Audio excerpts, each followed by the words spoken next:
মনোবল বাড়ানোর জন্য কিছু কার্যকরী কৌশল এবং অভ্যাস রয়েছে যা আপনাকে মানসিক শক্তি ও দৃঢ়তা বৃদ্ধি করতে সাহায্য করবে। এখানে কিছু প্র্যাকটিক্যাল টিপস দেওয়া হল। আপনার দক্ষতা এবং সফলতাকে স্বীকৃতি দিন। ছোট ছোট অর্জনকে উদযাপন করুন এবং আত্মবিশ্বাস বৃদ্ধি করুন। নিজেকে ইতিবাচকভাবে অনুপ্রাণিত করতে ইতিবাচক উক্তি ব্যবহার করুন, যেমন আমি সক্ষম, আমি এটি করতে পারব। শারীরিক কার্যকলাপ যেমন যোগব্যায়াম বা দৌড়ানো আপনার মন এবং শরীরকে সতেজ রাখে এবং স্ট্রেস কমাতে সাহায্য করে। সুষম ও স্বাস্থ্যকর খাদ্য গ্রহণ করুন যা আপনার শক্তি বাড়াতে সহায়ক। নিয়মিত মেডিটেশন বা ধ্যান আপনাকে মানসিক শান্তি প্রদান করে এবং স্ট্রেস কমাতে সাহায্য করে। গভীর শ্বাস-প্রশ্বাসের মাধ্যমে মনের চাপ কমানোর চেষ্টা করুন। নতুন কিছু শেখার চেষ্টা করুন যা আপনার আত্মবিশ্বাস বৃদ্ধি করবে। বই পড়া বা নতুন কিছু শেখা আপনাকে মনের শক্তি প্রদান করবে এবং ব্যক্তিগত বিকাশে সহায়ক হবে।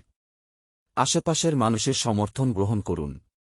আপনার অনুভূতি শেয়ার করুন এবং প্রয়োজনীয় সহায়তা নিন। ইতিবাচক এবং সমর্থনমূলক পরিবেশ তৈরি করুন। নিয়মিত বিশ্রাম এবং বিনোদনমূলক কার্যকলাপে সময় দিন যা আপনাকে শান্তি ও সুখ প্রদান করবে। নিজের প্রতি সদয় হন এবং সপ্রেমের অভ্যাস গড়ে তুলুন। সুনির্দিষ্ট লক্ষ্য নির্ধারণ করুন এবং সেই লক্ষ্য অর্জনের জন্য পরিকল্পনা করুন। আপনার কাজ ও দায়িত্বগুলি সঠিকভাবে পরিকল্পিতভাবে করুন। ব্যর্থতাকে শেখার এবং উন্নতির সুযোগ হিসেবে বিবেচনা করুন। নেতিবাচক চিন্তাগুলি দূর করুন এবং ইতিবাচক চিন্তা গ্রহণ করুন।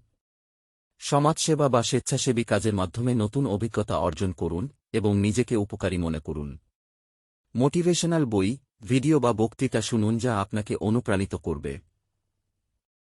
এই কৌশলগুলো নিয়মিতভাবে প্রয়োগ করলে আপনার মনোবল বৃদ্ধি পাবে এবং জীবনের নানা চ্যালেঞ্জ মোকাবেলা করতে আপনি আরও শক্তিশালী হয়ে উঠবেন। ভিডিও দেখার জন্য অনেক ধন্যবাদ। প্লিজ ভিডিওতে লাইক দিন, কমেন্ট করুন, চ্যানেল সাবস্ক্রাইব করুন।